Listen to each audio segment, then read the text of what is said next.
you. Our topic today is the spiritual cost to being right. Now, yesterday we had a workshop here. I want to thank all of you that attended. And we talked about the reticular activating system, which is that little part of our brain that allows in less than 1% of the overall available information and data and reality that's available to us. And so many of us, not having known that, have come to the conclusion in life that that is the whole truth, nothing but the truth that applies for us and for everybody else. And if we could convince everyone of that, then our viewpoint would make the world a better place. And for those of us that have taken a few circles around this planet, maybe we've come to realize that it doesn't always work that way. And so I want to start with one of my favorite stories, and it's a story of 5 blind men and an elephant. And so in a village, a man was going to come through with his elephant on the way to another place. And there were many people that had never seen an elephant before. And so there were 5 blind men from neighboring villages that decided to come and feel the elephant so they could experience what this magnificent animal that they've heard so much about is really like. So they began to touch the elephant, different parts of the elephant. And so one person touches the leg, and it says, well, an elephant is like a tree. And another person is touching the tail and says, no, an elephant is like a rope. And another person is touching its body, and it's enormous, and says, a rope. An elephant is like a wall. And another person touches the tusk and says, a wall? This is really like a spear. And another person touches its ear and it says, no, it's like a fan. Well, each one of them have a very real experience with this elephant, and so what do? They begin to argue about it. And so I think this really exemplifies where we are in life with our limited perspective, no matter how wise and intelligent we are, the spiritual maturity that we have come to hold. Had they said, how come you think it's a tail? The tail is like a rope, and how come you think that this is like a trunk, and how come you think this is like a spear? They might have been able to piece together the whole truth of what this magnificent animal is like. And I think if we can learn to do that with each other, because we are each individualized expressions of light, but we are one individualized expression of light. And the reason that there's so many of us is because we create the greater picture of the divine, don't we? So if we think that, whatever light we radiate is the most important one, then we're missing the whole point, right? And so what is the spiritual cost to being right? I'm now going to transition to something that can happen in real life to any one of us. A couple is going to the movies, and the man is driving, and the wife says to him, don't turn right, you need to turn left.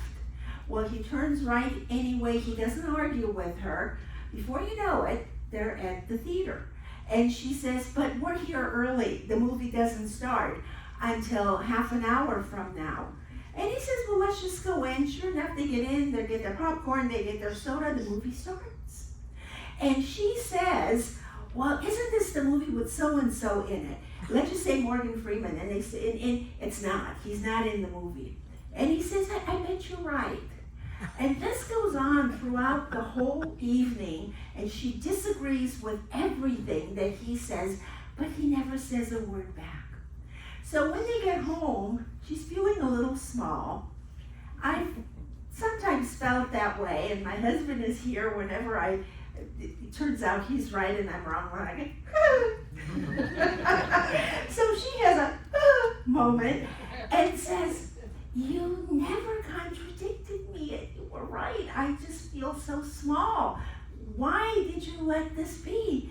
He says, well, you seem to be very happy believing what you believe. And I got us there, and we're back, and we didn't have a fight. All right? And so this is what this looks like in contemporary terms, right? I want to share some new thought stories of people that I look up to and how they have turned their need to be right into their need to be a greater service to humanity.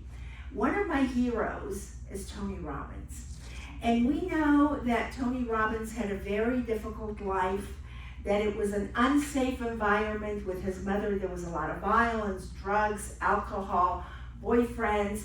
He ended up being the caretaker for his younger siblings in his family. And when he was 17 years old, one Christmas Eve, she chased him out of the house with a knife. And he never came back home. He had a horrible experience growing up. And he says today, none of the bad experiences that I went through would I want to give up, because it taught me compassion. It taught me how to understand other people. It taught me to be in service. And so I am grateful for those experiences. He has come to have not a reconciled relationship with his mother, but one of forgiveness. And recognizing that, yes, all of her behaviors as a mom is not how we would want our mothers to outpicture. But because that's the kind of mother that she was, he is able to be the kind of human being that he is in service to others today. Not in judgment, but with compassion and with love and with understanding. And so if many of us hold on to aspects of our past, I am the way that I am because, so-and-so done me wrong or whatever it is. Well, we know that sometimes things like that will happen. But it is what happens to us that's so more unimportant than what we do with whatever happened, is it not? It's what we do with it and how we grow with it. Another person that I want to share about is Mary Ann Williamson. Now, Mary Ann Williamson, we all know who she is, I think, and she's written many books. She came from a Jewish family that was very, very intellectual. And she came home from high school one day and said, my teacher is pro the Vietnam War. And so what the father did, took her and the other siblings to Vietnam to actually see what was happening there one-on-one. And so she grew up at a time, as many of us women of that generation grew up, with certain dogma that, there's a women's place. And so she had a hard time shining her light and being the person that she manifested herself to be later on in life. So she took on a path of drugs and alcohol and self-destruction and things to dim her beingness in the world until she came to accept that it's okay to be who you are. So at the beginning of her career, when she was traveling and giving talks and started writing books, she found herself tired and aggravated and rushed at the airport. And she goes to an airport and she's waiting in line to get her next connecting flight. And a woman comes and tugs on her, says, oh, Mary Ann Williamson, I need to talk to you. You need to help me. Well, she's got luggage. It's a plane taking off. And her first reaction was one of, and we can all relate to that. How many of us have had kids or grandkids or friends or spouses and we go, now. Well, she's in a position in life where she caught herself. She couldn't not now this person. And so she compassionately sat down with this person who told her what was going on in her life, and her husband had left her, and all kinds of dramatic incidences, and cried. And then Mary Ann Williamson cried with her. And the woman left.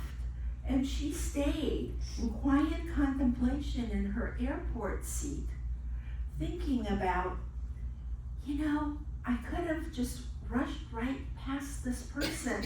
Would I have been right to say, here's my card, email my secretary, I got a plane to catch? I mean, that would have, nobody would have thought that was a horrible thing. But she had a moment of growth and compassion and self-realization because she took the time not to be right, but to make room for another person. And the next person that I want to talk about is Mary Morrissey. For those of you that are familiar with her work, she's done tremendous work. A lot of it is in prosperity. She had a tremendously prosperous, large church with a huge spiritual footprint in Oregon, and her husband had embezzled thousands of dollars, hundreds of thousands of dollars from the congregation by guiding the congregants into investing with him in ways that did not return any kind of revenue for them, but just mostly for him. And so she ended up having to pay $10,000 back to every single member of the congregation. She had a period of time, I think I want to recall that it was something like 5 or 7 years that she could not run a not-for-profit again. Many people knew her as a woman of integrity, and her peers did not judge her. But you can imagine that she felt like, there she was on top of the world, and she was tainted by something that she had no control over. She was not found guilty of any kind of misdoing, but did she have a reason to feel that her husband screwed her life or congregation 10 times over, and this was just wrong, and now she had to go back so many steps in life until she could pick up the pieces again, and after she paid everybody back? Of course she did. But what she wrote, she said, I realize that I could be free and go on with my life if I wasn't going to be stuck on what he did. And I released him and the experience, and she's the one that had the sense of freedom. She's the one that didn't have that nagging in her, at her, beyond that point. In the Bible, Jesus said, "Blessed are the meek, for they shall inherit the earth." The meek refers to, in Greek terms, discipline, strength, power under control, and the absence of ego, a situation where the ego is not ruling the human being. The reason that the meek will inherit the earth is because they're not fighting with life. When we say be in the world and not of it, is we are in the world, but we're not fighting with it. I did my master's thesis on Taoism. And in Taoism, we talk about the Wu Wei, which is the way of being without resistance. And it is through non-resistance in life that wonderful things happen to us. What is it when we're right? When we have the need to be right, we're resisting another viewpoint. Can we be right and still be in the oneness that we talk about in unity? Can we be cognizant of everyone's divinity, as our principles indicate? If we think that they're wrong, it's incompatible. And so when we have that, if you think about what it feels like to be right, it's constricting. You feel like someone took something from you, like maybe that light I described in the meditation, they dimmed it. I had my last talk in Cottonwood last Sunday, and the minister that always had one Sunday every month was sadly not there.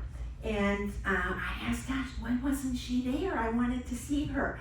And a friend of hers said, well, she didn't want you to feel like she was taking anything away from your spotlight, from your light. And I thought, she couldn't possibly do that, because it's my light. Not to say that she didn't have the wherewithal that she could do. She had her own light. And I would have preferred that she would have been there as a friend. But people think that way. They think they're being helpful. And it's not. Whatever is yours and whoever you are, no one can take that away from you. So you have nothing to prove by having to be right. As human beings, we are inherently divine. And so we know that when we have divine sonship, that we are right from the viewpoint that we need to be. Even if that right turns out later in life to be incorrect, when we are incorrect in the things that we do, we learn. Sometimes in a painful way, but boy, do we learn it. We could have never have learned it just by listening to someone else tell us that, could we have? I don't think so. We have to have our own experiences. So even if what we believe is incorrect, it's okay. It is our path. As long as we bring no harm to another person and we give one another the same divine privilege that God gives us, which is the right to make a choice. We all get to make our own choices. So we are taught that our own thinking creates our experiences. And so we are taught by Charles Fillmore and Unity and many of our New Thought teachers that our thinking creates our reality. And so if we deny someone the opportunity to express and manifest their thinking, what are we doing? What are we doing to their reality? We're denying them their reality that they need to experience for their own good. Maybe because it's the perfect thing to do, maybe because there's a deeper lesson in that, which in turn, as we discussed yesterday at our workshop, many people have had negative experiences in life that took them down a beautiful, bright path later, that in hindsight, they were able to see it, and they were able to understand why some of those things happen. Truth becomes the only real embodiment for our own selves. We are only given this body temple, and we're only have this fragment of divine mind. That is what we live in. That is our presence. And so we know that when we insist on being right, we fracture that one presence in another. We deny their divine sonship. We misuse the creative power of our mind by trying to take someone else's choice away. And we stop being the living truth of who we are, which is just one spark of light. Emily Cady reminded us that we see what we expect to see. If I expect a threat, I see a threat. If I expect God, I see God. If I expect righteousness, I will see that. And so when we look at someone and we think that they're wrong, then what are we expecting? We're expecting them to be less than. We feel threatened by them. We feel the need to save them from ourselves and from themselves because what they're doing, is just bad, it's wrong. And we deny the existence that all is God and all is good. Charles Fillmore said, "Let go of the little self and take hold of the big self." Emerson said, "Get your bloated nothingness out of the way." The big self is willing to be real. The little self defends. The big self listens. The little self argues. The big self always aligns. And from Emmett Fox, "Your heart is your life." He meant that whatever our heart clings to becomes the shape of our experience. So when we have the need to be right, and you think about that you're denying someone else the right to their experience, think about what that means. you wouldn't want that done to you. And so let's go back to the beginning of this talk in the elephant story. Why do you think it's a rope when it feels so much like a wall? Or the trunk feels like a snake? What are you seeing that I am not seeing? And so I invite you in this coming week, when the moment will appear, not saying that it will, but sometimes they do, when you're going to know that you are right. And you're going to have a harumph experience because someone else said or did something stupid, contrary, annoying, something that they did not have your wisdom, and if they only would but listen to you, then everything would be good. And watch out for that moment. And so I invite you, when that happens, first of all, to smile at yourself. You know, Alex told us this would come, and bless yourself for catching yourself. These things will happen, but you need to catch yourself when they do. Bless yourself for catching it. Bless the other person. In your heart say, I bless you for your path. May the light go before you, and let them be. Pray for them that whatever path that they are on at least does them no harm or no harm to others before they come to whatever greater awareness is theirs to come to. We cannot stand in the way of someone's unfoldment. And I want you, when that happens, to feel your body, the release that I don't have to fix that. I can just bless them. If it's too threatening for you, you can always walk away from it, right? And so take a note of that when you're private times of journaling, your morning practice. Notice how your heart feels. It is a gift you're giving yourself, not to the other person.